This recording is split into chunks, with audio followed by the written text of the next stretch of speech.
একটা জিনিস দেখবে, যখন ব্রেকআপ হয়ে যায় কিংবা রিজেক্ট হয়ে যায় তখন মানুষজন একটা কমন কথা বলে, আর সেটা হচ্ছে যে এবার থেকে আমরা কাজে ফোকাস দেব, এবার থেকে আমরা কাজ নিয়ে ভাববো, মেন গোল হবে আমাদের কাজ, আমরা নিজেদেরকে আরো শার্প করব, নিজেদেরকে আরো সুন্দর করে তুলবো, গ্রো করব, এরকম বলে থাকে।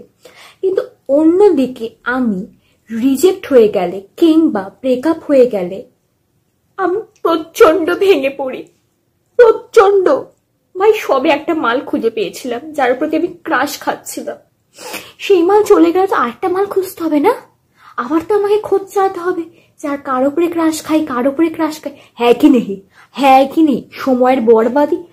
আমার খুব কষ্ট হয় যখন কেউ আমাকে রিজেক্ট করে দেয়, কারণ আমাকে আবার খুঁজতে যেতে হয় আরেকটা মাল আর কি।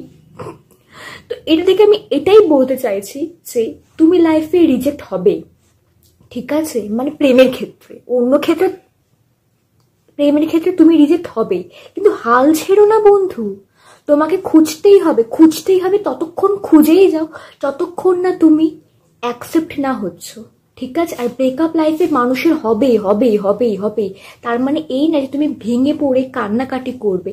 ব্রেকআপ হয়েছে তুমি ভাবে বেশ হয়েছে, বেশ হয়েছে, এটা আজ না হলে কাল হতো, এর চেয়ে ভালো মাল খুঁজতে হবে, ভালো মাল। এখান থেকে আমি শিক্ষা নিয়েছি, কিছু মানে কি বা নলেজ গেইন করেছি, এই নলেজটাকে আমি আমার ব্রেনে ঢুকিয়ে এর চেয়ে বেটার মাল খুঁজে বার করবো, বুঝেছো?